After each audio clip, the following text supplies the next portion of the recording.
turakwitabye karamenya gasani ahanga kuri buri munsi kuko duhamagaye kugira ngo dukize ku izina ry'Imana Data na Mwana na Roho Mutagatifu. Amen. Amahoro bana b'Imana, nimuhumure, Imana iradukunda ije kutugira neza muri iki kiganiro cyitwa umuntu. Uze kwibaza, umuntu uramuzi? Niba utamuzi, umuntu yaba ari umuzi hari ibyo utakamukoreye, yaba ari umuzi hari ibintu hakamukoreye. Umuntu turaza kubona ko umuntu ahenze, na niyo mpamvu koko bigombera kumuhendahenda. Burya ikintu cyose gihenze, ikintu cyose gihenda, nanone bigombera kugihendahenda kuko nyine kiba kigeze gute, kiba gihenze. Ndifuza gukubwira muri iki kiganiro ko ari wowe kigenewe, nanjye twebwe nyine abantu, kuko abantu hari ubwo bigera koko ntitwite ku bandi kandi byari ngombwa. Ubwo ingingo remezo y'ikiganiro cyacu iraza kugira iti ibintu bitubuza ubuntu bw'Imana, cyangwa ibintu bitubuza ubuntu bw'Imana. Turaza no kureba ko hari n'abantu batubuza nyine ubuntu bw'Imana, ibintu bitubuza ubuntu bw'Imana.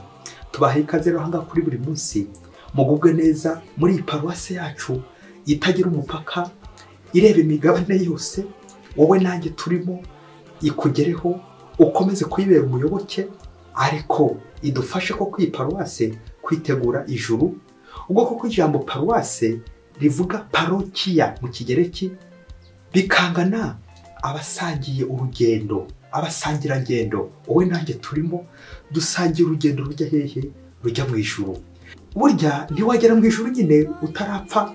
Na niyo mpamvu ko iyi si turimo idutegurira nyine, idufasha kwitegura ijuru. Iyi si turimo duhabonera ibintu byinshi, ibintu bidufasha nko kwitegura ijuru. Iyi si turimo ni isi nk'aho Imana yaduhaye igicumbi, aho tugomba kwitegurira uru rugendo rero rwacu. Rero baca umugani ngo nta mugenzi usiga undi, nta mugenzi usiga undi ku rugendo. Nanjye rero nifuje kutagusiga kuko nawe utigeze usiga. Tujyane, turi ku rugendo nk'abavandimwe, abana b'Imana bari ku rugendo. Ngiye rero ya paruwasi yacu buri munsi tukazirikana ko buri munsi turi ku rugendo, urugendo rugana Imana. Buri jambo ryose ryaguhindura, rishobora kuguhindura nabi cyangwa neza, ariko twebwe umwanya tugiye kwiga ku muntu. Uraza gusohoka ahangaha hari n'imyumvire wahinduye ku muntu. Ndaza kwifuza ko yaza ku myumvire myiza, bityo nk'uko Imana iha umuntu agaciro ikamurema, ikamwitaho, ikamukuza, nawe Imana iraguhamagarira kwita ku muntu, umwiteho kandi koko umufashe kwitegura ijuru. Mubyeyi, iki kiganiro cyagenewe umuntu ushinzwe kurera abandi. Iki kiganiro ndikize kugutambukaho. Muyobozi, ikiganiro kigutambukeho. Mubyeyi ushinzwe urugo, ufite urugo, ufite abana, ikiganiro ndikigutambukeho. Mwarimu nawe ntutanga no kumva iki kiganiro. Padiri, Frère Marcel, ikiganiro kigutambukeho. Abashinzwe ubutumwa bwo kuyobora imbaga y'Imana. Muganga, iki kiganiro kirakorera by'umwihariko umuntu w'umuganga, abantu bita ku bandi, cyane cyane abaganga ba roho. Ikiganiro ndakubwiza uko numara gucyumva uraza guhindura imyumvire ku buryo wafatagamo umuntu. Wowe nanjye nitwe biri kureba uburyo dufatamo umuntu. Umuntu uramuzi? Imana iha umuntu agaciro, no muri Bibiliya Nyagasani yatanzwe kukwereka ko adukunda kandi koko aduha agaciro.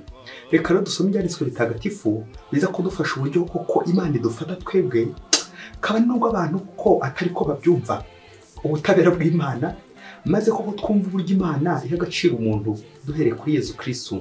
Tujye kwakira ivanjiri kwanditswe na Mariko umutwe wa 5 umurongo wa 1 kugeza kwa 17. Ukomva buri jambo ugenda wumva umuntu wari we. Umuntu ninde? Nuko bagera hakurya y'inyanja mu gihugu cy'Abanyageresa. Yesu akiva mu bwato, umuntu uhanzweho na roho mbi aturuka mu irimbi aza amusanga. Yiberaga mu marimbi kandi nta muntu wari ugishobora kumuboha, kabone niyo yakoreshaga umunyururu. Kenshi yari yaboheshejwe n'ingoyi n'iminyururu, maze agaca iminyururu agacagagura n'ingoyi, kandi aho washoboraga kumufata ngo amuherane. Ijoro n'amanywa yahoraga ari mu marimbi no mu misozi avuza induru kandi yishishimuza amabuye. Nuko abona Yesu akiri kure, aza yiruka aramupfukamira, maze atera hejuru ati, uranshaka w'iki Yesu, umwana w'Imana isumba byose? Nkurahije Imana winyica urubozo Yezu koko yarayibwiraga ati roho mbi va muri uyu muntu, maze arayibaza ati izina ryawe ni irihe? Iramusubiza iti nitwa Gitero kuko turi nyinshi. Nuko iramwinginga cyane ngo atazirukana muri icyo gihugu. Kuri uwo musozi hari umukumbi munini w'ingurube zarishaga. Nuko roho mbi zinginga Yezu ziti tureke twigire muri ziriya ngurube tuzituremo. Arabizemerera. Nuko roho mbi ziva muri uwo muntu zinjira mu ngurube, maze uwo mukumbi wose ukonkoboka mu manga n'umuriri mwinshi wiroha mu nyanja.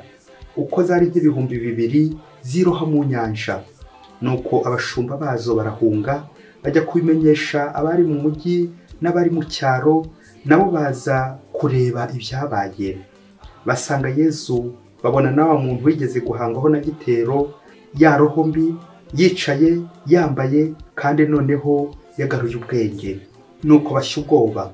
Abari babibonye batekerereza abandi ibyabaye kuwahanzweho n'ibyabaye ku ngurube, binginga Yezu ngo abavire mu gihugu. Iyo ni ivanjiri ntagatifu. Muri ivanjiri twumvisemo umuntu wahanzweho na roho mbi, ariko Yezu Kristo akaza kugenda akamutabara. Turaza kumva ku rundi ruhande hariho abantu bandi bari batunze ibintu, arizo ziriya ngurube nyine ngo zigera ku 2,000, ariko bo byarabatunguye biranabashavuza uburyo Yezu akije wa muntu, ariko ingurube zabo koko zigahomba. Yezu aho kuguhomba yahomba. Ngibyo ibya Yezu, ngo ubutabera bwa Yezu. Umuntu umwe arusha agaciro ingurube 2,000. Ngicyo Yezu Kristo ashaka gutwigisha, atwereka agaciro k'umuntu.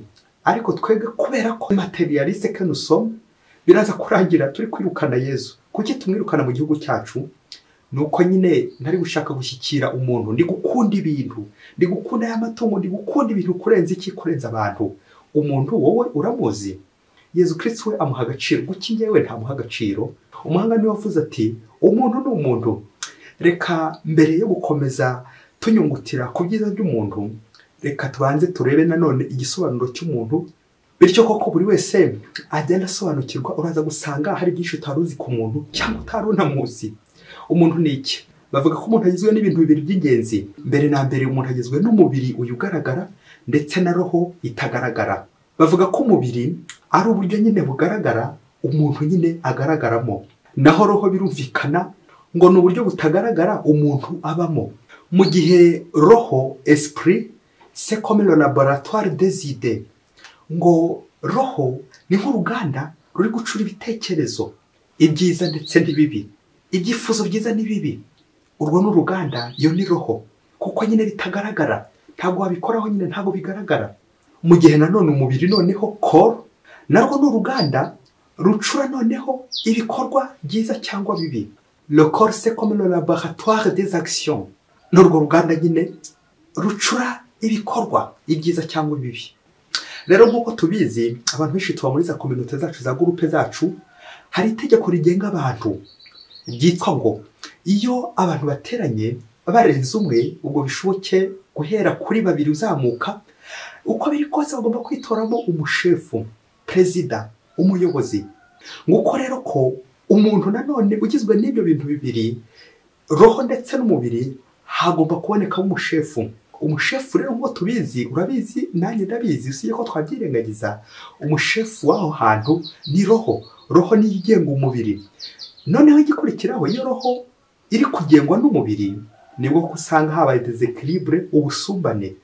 Ariko iyo roho yahaye umurongo umubiri, nibwo koko ubuzima bugenda neza, umuntu nibwo aba amerewe neza. Umuntu amererwa nabi ryari? Umuntu amererwa nabi igihe umubiri ariho noneho wabaye shefu, ari uri kugenga, bikaza kurangira koko ushobora kurwara, nibwo ushobora guhura n'ibibazo, nibwo ugira intege nke, nibwo ugwa mu cyaha, nibwo ujya kure y'Imana. Kubera iki? Ni umubiri nyine noneho uri kugenga. Ariko igihe roho izaba iri kugenga, uzaba ukize, uzaba umeze neza. Ngiye iki kibazo dufite abantu, ko roho yacu twarayitsikamiye, umubiri warayitsikamiye, umubiri wafashe umwanya wa roho. Ngiyo danje abantu dufite, ngiye ibibazo bitugwirira, ubukene, inzara n'ibindi byinshi cyane bikatwirohaho. Ariko aho bituruka nta handi, nuko roho itakiri kugenga umubiri. Ngo ubusumbane bwaraje. Igihe umubiri washatse gukora kudeta washatse kwigarurira roho, ubusumbane buraza, ibibazo bikaza, uburwayi bukaza, ingeso mbi zitangira kwisukiranya ku buryo bwinshi, n'ibindi byinshi cyane bibi bigatangira kwibasira nyine ubuzima bwacu. Wa muntu koko akajya mu kaga, akajya mu mazi abira, andanje, iyo ni danger de mort. Kubera ko twabonye ko roho nyine ari icyicaro cy'ibitekerezo cyangwa uruganda rw'ibitekerezo, none se ubwo wakora iki niba nta gitekerezo cyabanje? Washobora gukora ute niba nta gitekerezo cyabanje? Ni koko ko umubiri uzakira ugatangira ugakora gusa, ariko ibitekerezo ukabipfukirana, roho yayipfukiranye. Ibitekerezo none uzabikura he wa mubiri we? Ko wakoze kudeta uragira ngo ubigenze ute? Igihe cyose umubiri wakoze kudeta wikoreye roho, nicyo cyagiye koko duhura n'ibibazo, nicyo cyagiye tubura amahwemo, nicyo cyagiye tubura ibyishimo, nicyo cyagiye tuba turiho mu kaga, nicyo cyagiye koko uburwayi butwibasira, n'ibindi byinshi cyane by'abibazo by'ingutu biburirwa ibisubizo.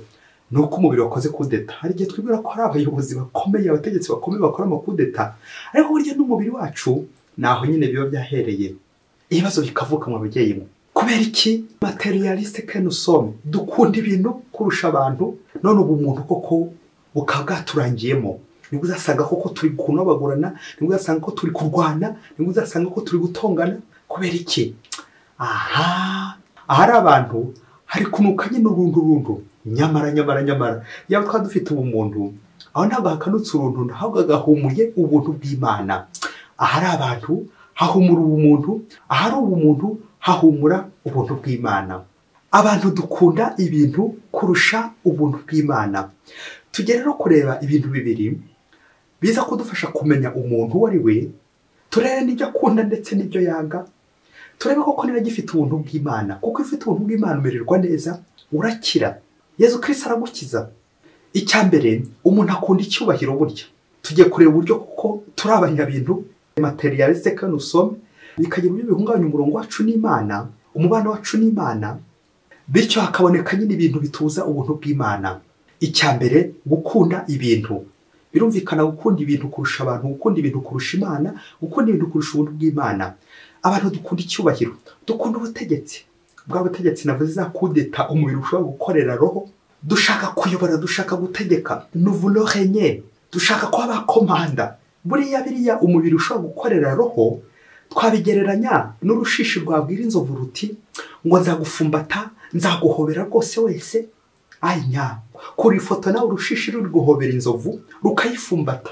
Nanone twabigereranya nk'ikimonyo gishobora kubwira umuyaga uri kwihuhira kiti ndakumena sha niwongera kunkoraho. Umuyaga koko urawubona, wawubonesha iki se?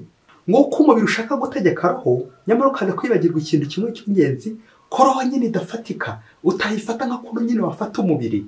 Ngo umunsi umwe hirya kure cyane muri Afurika, ngo umugore yigeze kubwira umugabo we ati, urumva yaraje amuganyira n'amaganya menshi, ati sheri, firigo iraguye kandi iguye ku mwana, umwana yangiritse. Umugabo ati nta kibazo kugeza ubu, ibyo birasanzwe, ahubwo ikintu ngiye kukubwira ugiye kuncungira, genda ucunge neza niba inzoga zanjye zitamenetse, byumvikane zari ziri muri firigo, ubundi nusanga zigirimo, ubundi wongere uyihagarike. Inshuti z'Imana, ngaho namwe nimunyumvire. Umugabo koko mu rugo, aho kujyana umwana kwa muganga kujya kumuvuza kuko yangiritse, ariko wari kwibaza iki? Ari kwibaza ku nzoga ze. Nguko gukunda ibintu binezeza umubiri wacu gusa, byaraha ry'isi dukunda, byabyo by'ubwenge bikadutwara ubwenge, akabyo twashyizeho umutima wacu n'ubwenge bwacu bwose. Ibi by'ubwenge nyine bisobanura kuyoba nyine ubwenge. Inzoga akaba arizo ziparitse mu mutwe wacu, firigo yagize ikibazo ngo inzoga zanjye ziramenetse, umwana ntiwirirwa umwitaho. Bigatwerekeza ku iraha tugira, iraha ry'umubiri, irari ry'umubiri. Ugasanga ibintu byose koko turi gushaka kuzuza imibiri yacu, tuyigusha neza, tuyigira neza. Nyamara mubyeyi ucunga aka kantu, umubiri ubyara udahatse. Ikindi kandi umubiri urawambika, ukawugaburira, ariko wari uzi ko utigera wishima ngo uvuge uti ndarambiwe, ndananiwe, umva nta kindi nzongera gukubaza. Umubiri nicyo cyawo ko ari ndashima, kuko ari byose, ariko ejo bundi ukazakubaza n'ibindi. Niyo mpamvu rero icyiza ntabwo ariyo twakibanzeho cyane, nguko twigerezaho umubiri wacu kuko tukumva nk'aho ko ushobora koko kugenga byose, ibindi ntitubyiteho kandi aribyo by'ingenzi. Umwana ntumwiteho, aho ukita ku nzoga ukita ku by'umubiri. Iby'umubiri wangira iraharyaho gusa. Ujye ucunga umubiri ushaka kudushimisha, tugashimisha umubiri, ariko nyuma urawushimisha mu isegonda imwe gusa, ariko ukaza kurya umwaka wose, ukazagushimuta umwaka wose, imyaka 2 imyaka 3, igihe kirekire, kandi wari uwushimishije mu isegonda imwe gusa, 2 3, igihe gito.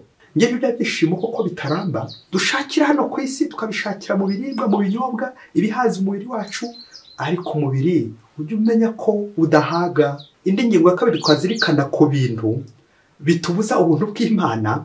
Mu ngingo yo kumenya nanone umuntu, nuko abantu twanga abantu. Burya mu babyeyi mwe turangana mu cyayenge. Ushobora ko wanze umwana wawe, ukanga umuturanyi, ukanga umubyeyi, ariko buri gihe ugahoza gukarimita ndagukunda, ukabamuha ibintu, ariko ujye wibaza uti igihe bya bintu byarangiye nzakomeza kumukunda, cyangwa umuntu wambaye ibintu nibirangira nzakomeza kumukunda. Uko abantu uko twikundira ibintu ariko dukanga abantu. Burya twanga abantu gute? Njye kubwira akantu umubyeyi ntuze kundakarira, ariko niba nawe ujya bikubaho ukaba wakwambara bene ubwo buryo, simbizi. Umunsi umwe umubyeyi yigeze yambara impenure, utwenda tudafite pfa na ruguru koko, nuko aza kwihandagaza, aza kwigerezaho ngo atware umwana no mu mugongo, ngo nuko ari mu nzira umuyaga uza guhuha uramukubita. Urumva ahetse umwana kandi yambaye impenure, umuyaga uri guhuha, uhuha umwenda koko yari yambaye, kakenda yari yambaye, uhuha na wa mwana, byombi biri ku manegeka, ari umwana ndetse nawe ubwe nyine ashaka kwambara ubusa, umuyaga ushaka kumwambika ubusa. Nuko rero nawe utekereza, ese uyu mubyeyi araza kuramira nde, areke nde? Wa mubyeyi koko reflexes zimuzamo za mbere, mu gihe ari kurwana n'uwo muyaga, yihutira gufata umwenda yari yambaye, birumvikana yirwanaho, birangira nyine wa mwana agize ate, wa mwana aguye hasi aravunika. Wagiye se ngo wa mubyeyi muri kwa gufata wa mwenda kuko yari yambaye, byaje kurangira hitiye kwa muganga, bishatse kuvuga nyine agiye kuvuza wa mwana wavunitse, kuko umwana yisagwa nyine. Nk'uko abantu tujya twibaza, igihe cyose duhuye n'ibintu bitari biteganyijwe, icyambere kikuzamo n'ikihe?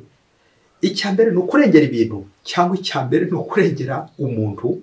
Nuko umwenda we koko agenda awufashe, agiye kwa muganga, agiye kuvuza umwana.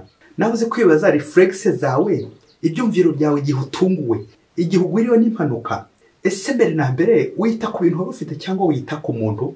Hari aho uzasanga ku muhanda iyo habaye impanuka, abahaturiye cyangwa abagenzi bandi biba bibaye tombora kuri bo, aho kugira ngo batabare wa muntu ugiye gupfa kubera impanuka ahuye nayo, ahubwo bihutiye kujya kureba mu mufuka we, bareba amafaranga yari afite, cyangwa bihutiye kujya kumukamera kugira ngo koko aze kuryoshya amafoto.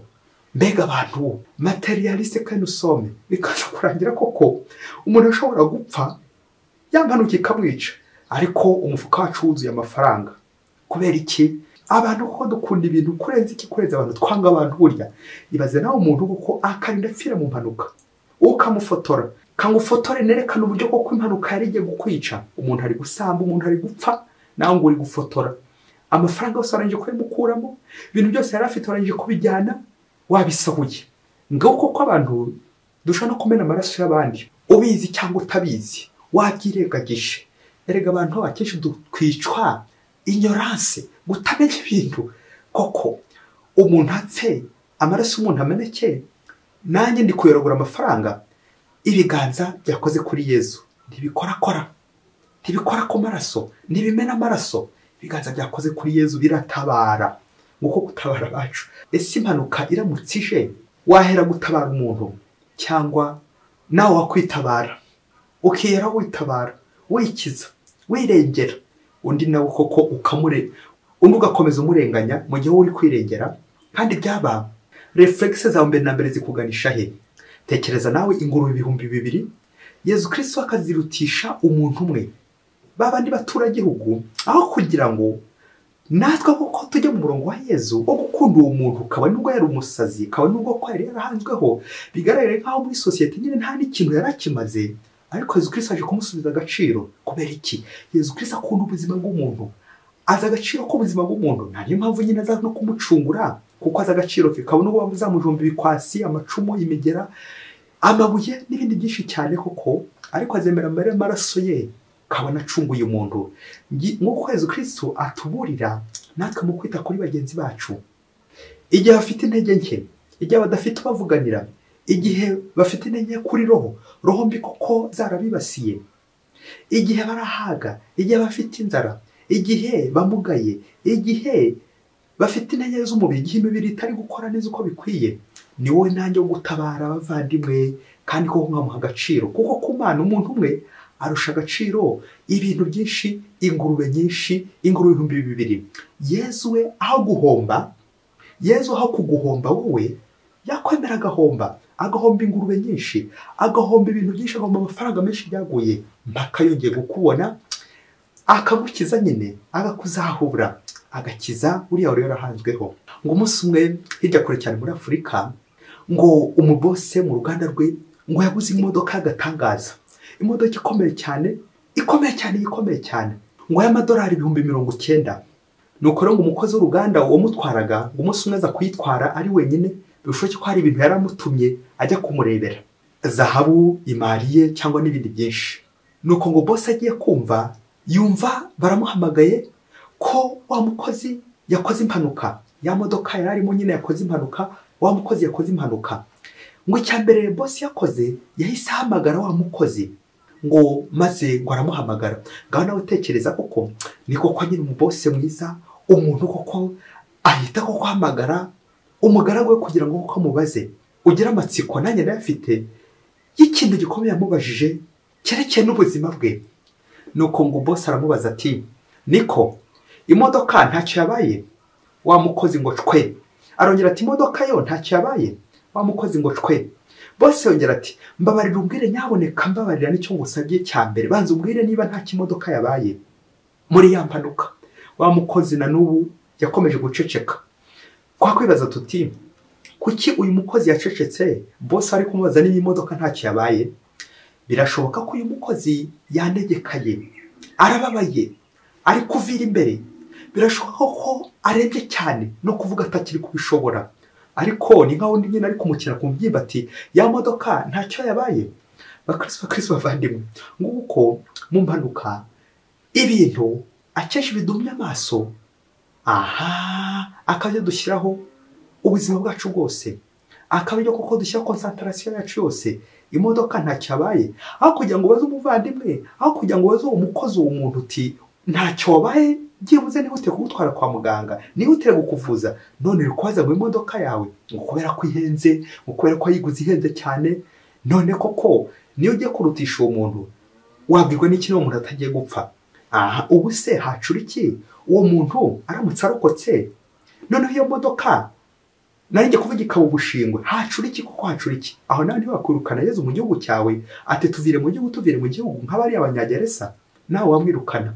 Kandi byaba babyeyi, ibi bintu koko biturimo, kandi biturimo rwihishwa ko dushobora kwirukana Yezu. Igihe twirukana Yezu ni igihe koko turi gukora ubugambanyi, ubugome, turi gupanga imigambi bishobora kuzica abantu bagenzi bacu. Ubwo ntago ari ubugome bukeya, wageze ngo uko ni ukubaza ngo imodoka yagiye ntacyo yabaye, nabyo koko biri muri uwo murongo.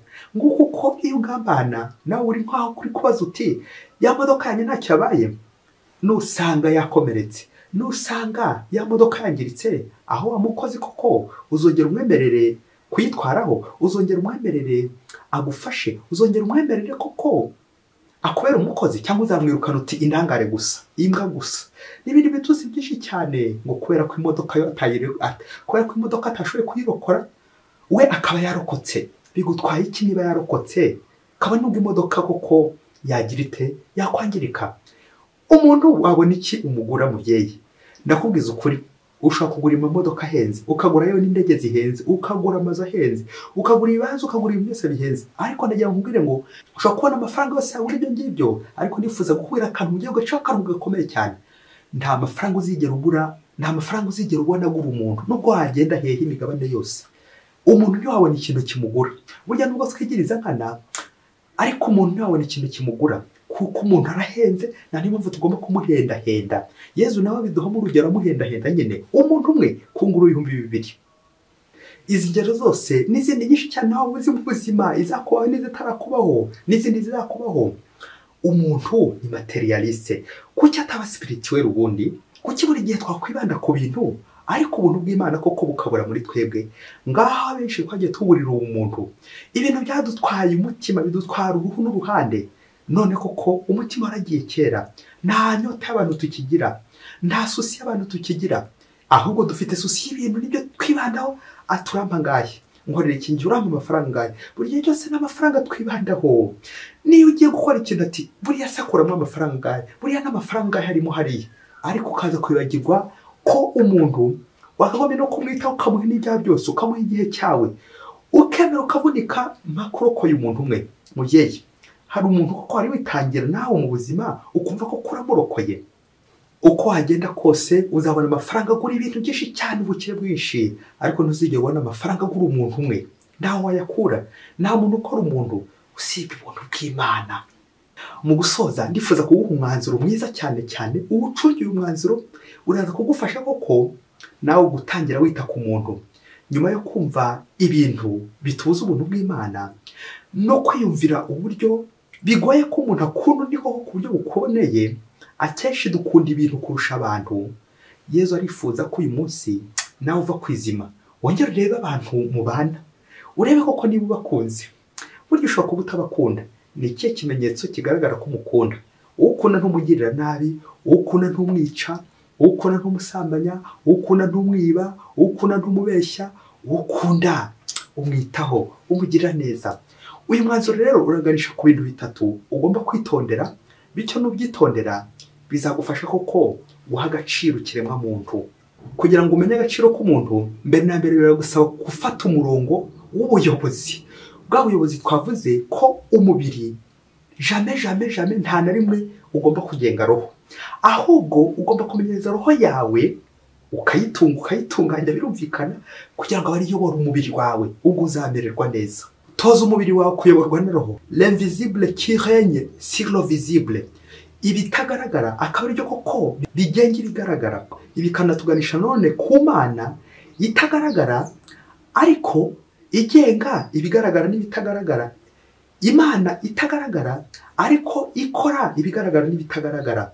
Nguwo umurongo mwiza koko ukoreka ububasha bw'Imana bugatugenga, tukabyimenyereza nanone mu muntu ufite nyine umubiri na roho, aho roho koko iyo wayimenyereje neza igafata ubushefu, ubuyobozi, umererwa neza kandi ukabaho neza.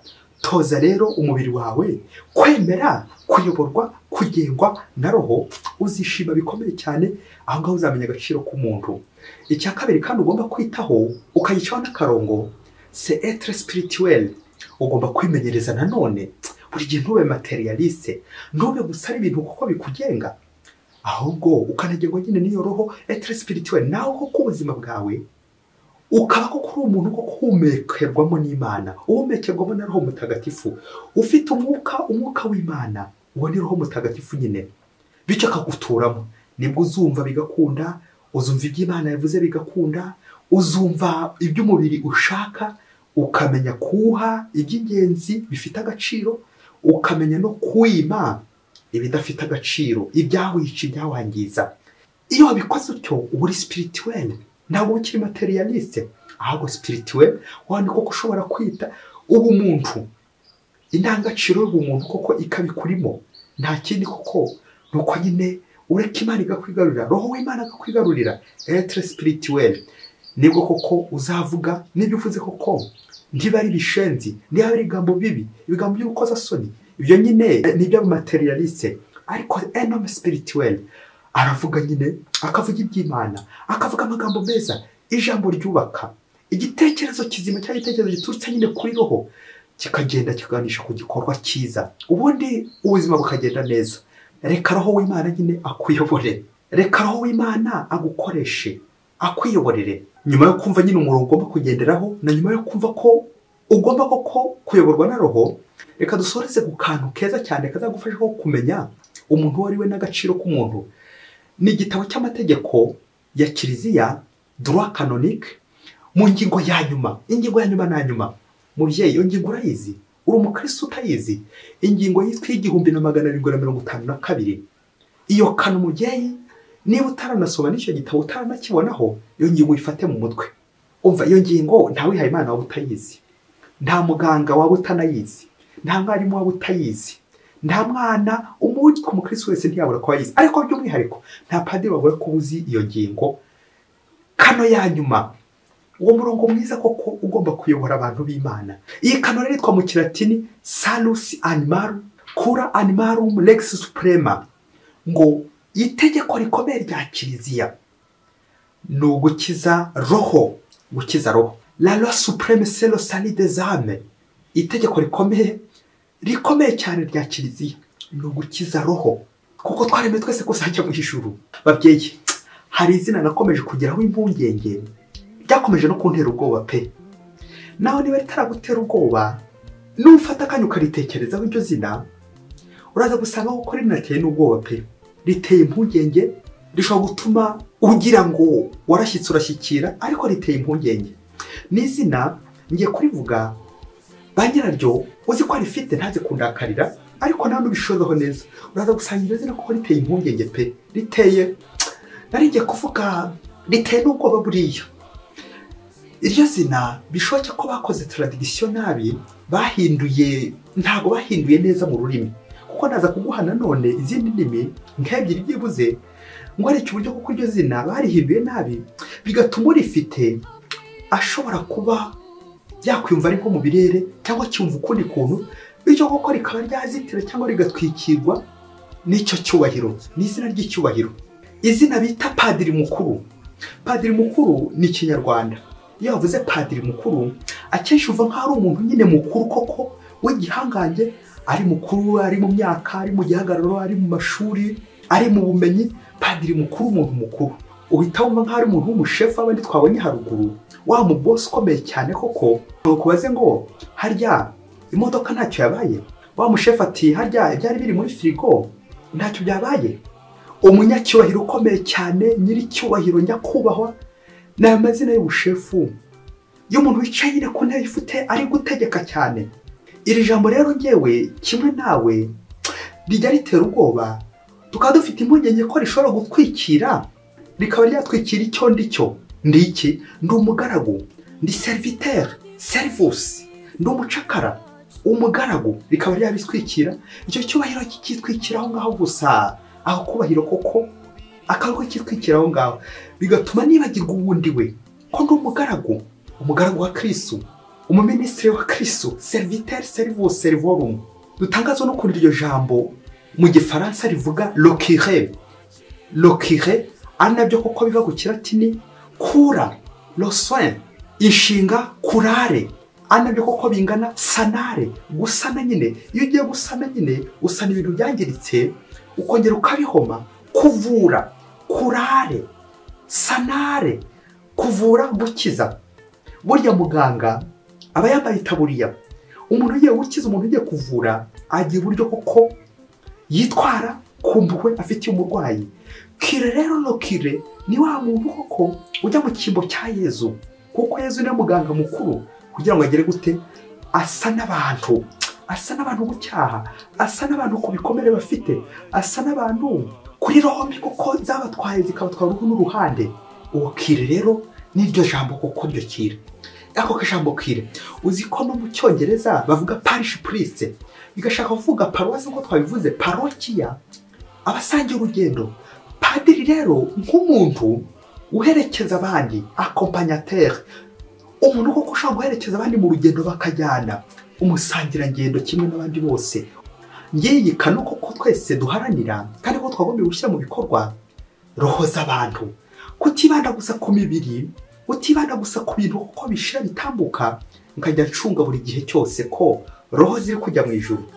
Tekereza nawe kuri iri foto nka muganga uri kwica aho gutanga ubuzima, aho gukiza. Aho naba ntatiye igihango nyine. Muvyeyi, mukristo, muvandimwe, muganga, mwarimu, padri, maser, frere, mucuruzi, muntu ushinze urugo, shoferi, umurimo wose uri gukora aho abantu urabatwaye, nk'umuntu koko uzirikana ko bari mu rugendo kandi ko nagomba kubafasha kujya mu rugendo ndetse no kuzashyika amahoro. Le salut des âmes, cura animarum suprema lex. Icyingenzi mwana w'Imana, ibintu byose byo kwama agatima ku ijuru, urebe uti ahangaha iyi roho ndibuze kwigeza mu ijuru uyu munsi, iyi roho ko ndayizamura mu ijuru, cyangwa ko ndifuza ko ngewe najya mu ijuru nkazamuka mu kirere ariko abandi koko bagasigara hasi, kuzamura abandi mu ijuru. Ngaho agaciro k'umuntu, umuntu ni uwo nguwo nyine ugomba gufata ukamugeza he, ukamuzamura mu ijuru, kuko twaremewe twese kuzajya mu ijuru nk'uko Imana idufata. Nyeki Imana idushakira kudukiza ikibi ibya hano ku isi, ariko igambiriye kuzagera ite, kuzatuzamura mu ijuru, ubundi tukicara nayo, kuko turi ab'agaciro, turahenze, kandi ikintu cyose gihenze uragihendahenda. Imana izi agaciro kacu, nayo mpamvu natwe duhendahenda. Wowe nanjye twabura iki? Guhendahenda bagenzi bacu, tukaboza, tukabitaho, tukabafasha, tugafatikanya kugira ngo ko nk'abasangiye urugendo rugana mu ijuru. Nguwo umuntu wa mubyeyi we, umuntu uramwumvise, uko ugomba kumugenzereza, ukamwitaho, ukongera ukamwitaho, ukamuvura, ukamukiza. Wowe nanjye tugomba kwitaho buri munsi. Yezu mwana w'Imana, turagutumiye muzi wacu, aho twari twarakwimuye, ahantu hose twari twarakwirukanye mu gihugu cyacu, uzi wacu, kugira ngo ibintu by'iyi si ntibigatukibagize abantu waduhaye kugira ngo tubane nabo, kandi koko abantu nabo ntibagatukibagize ubuntu bwawe. Duharanire kugendana nawe, dukorere ingoma yawe y'ijuru, dukore neza ikigushimisha, twakire neza ubuntu bwawe, maze tubeho neza uko ushaka, wowe ugategeka iteka ryose. Amen. Mwese Imana ibahe umugisha, Imana Data na Mwana na Roho Mutagatifu. Amen. Padiri Masumbuko Ladislas wa Diyosezi ya Cyangugu. Ubuzima bwawe dukunze akaducungura.